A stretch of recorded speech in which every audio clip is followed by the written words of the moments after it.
Saya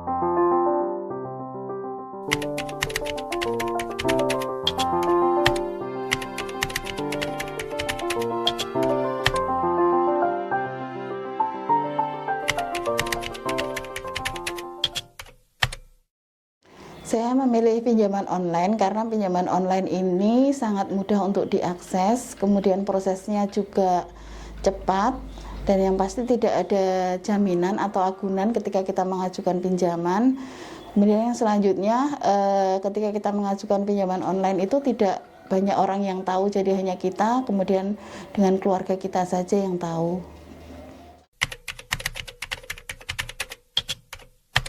Yang saya akses untuk pinjaman online ini, kebetulan saya mengakses dua-duanya. Jadi ada pinjaman yang legal, ada juga yang ilegal. Jadi kalau yang legal itu saya mengakses lebih dari 10 pinjaman. Kemudian kalau yang pinjaman ilegal itu cuma 1.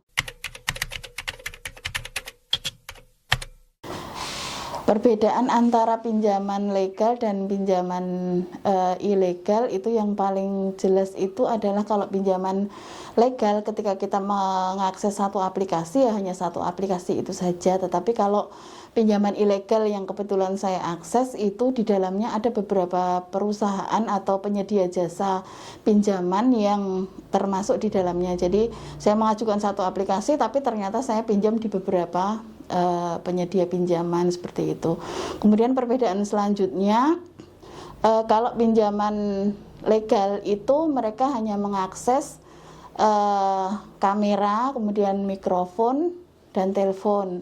Tapi kalau pinjaman yang ilegal itu mengakses semua, jadi sampai ke kontak, kemudian galeri, perangkat dan lain-lain yang mereka bisa akses seperti itu. Untuk peer-to-peer lending yang legal itu juga ada beberapa yang tidak memberikan informasi secara jelas. Jadi kadang-kadang kita tidak memahami apa yang ada di informasi tersebut, misalnya tentang jangka waktu. Dan kemudian untuk biasanya ada yang pada 2 minggu pertama itu kita sudah harus melunasi apa yang kita pinjam kemarin.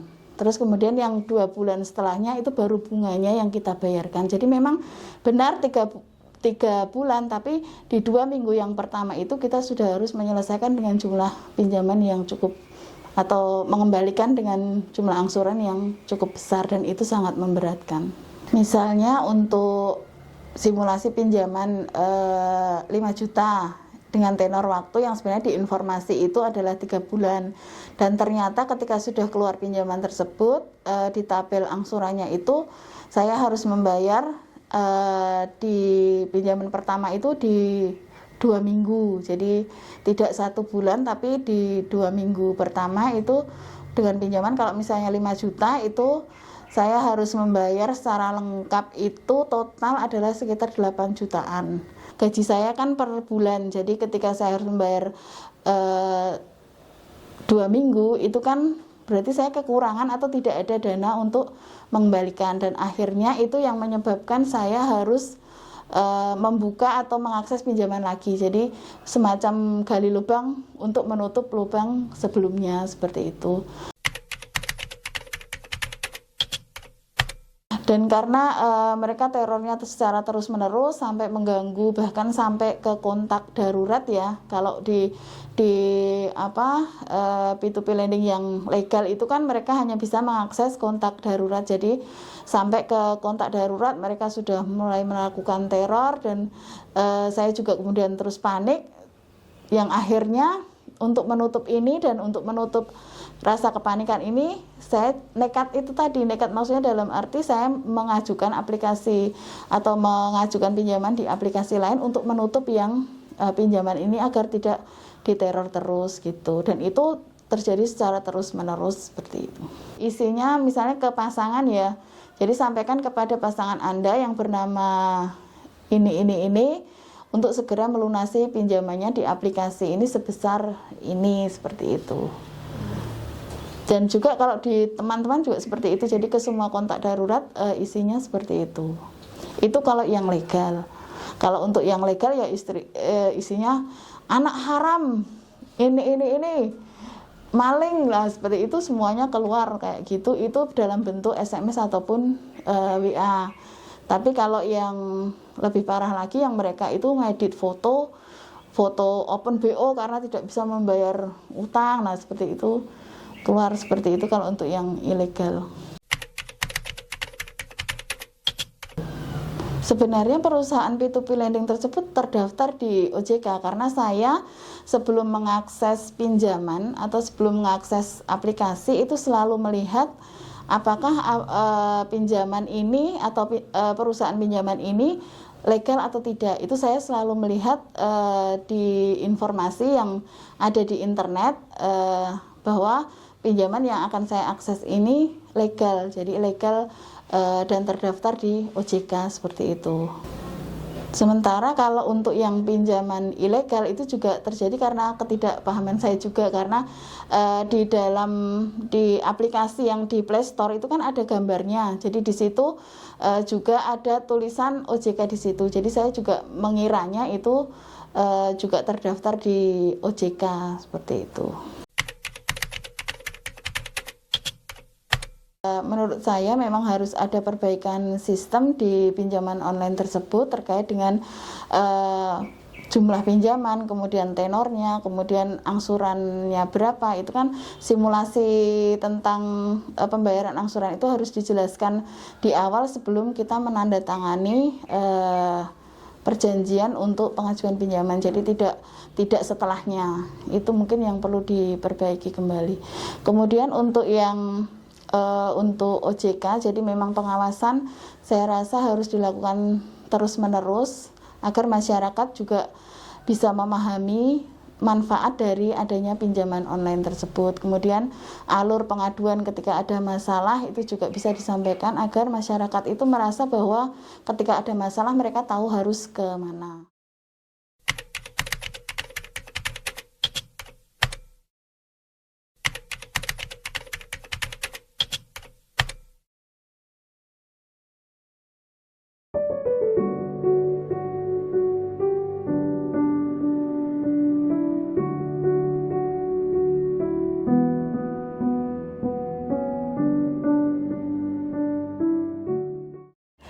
Ketika awal saya mengajukan pinjaman online, saya belum tahu kemana melakukan pengaduan ketika terjadi masalah.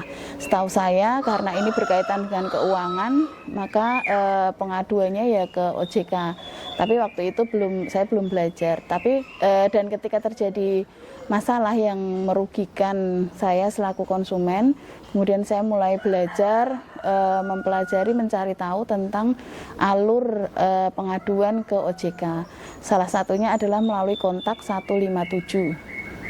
Saya belum pernah mendapatkan peningkatan kapasitas tentang keuangan digital, dan ketika saya mengajukan pinjaman di pinjaman online, dari pihak platform sendiri tidak mempertanyakan tentang pengetahuan ataupun pemahaman saya terhadap kontrak yang ada dan juga kemampuan bayar saya. Setelah saya keluar dari pekerjaan yang selama ini rutin saya lakukan, kemudian saya mencoba untuk memulai usaha yang baru, yaitu menerima pesanan nasi box dan juga snack box untuk acara-acara, baik itu untuk perorangan ataupun di kantor-kantor. Usaha ini saya lakukan untuk mengisi waktu dan juga untuk mendapatkan penghasilan, karena selama ini kan setelah saya keluar dari pekerjaan kan saya tidak ada pendapatan sama sekali, sehingga ini saya gunakan untuk menopang kebutuhan sehari-hari dan juga untuk membayar sisa-sisa pinjaman yang masih ada, seperti itu. Ya, pesan saya untuk teman-teman ataupun untuk sesama perempuan di luar sana, jadi apalagi yang penghasilannya tidak tetap, ya memang harus selalu memperhitungkan kemampuan kita, kemudian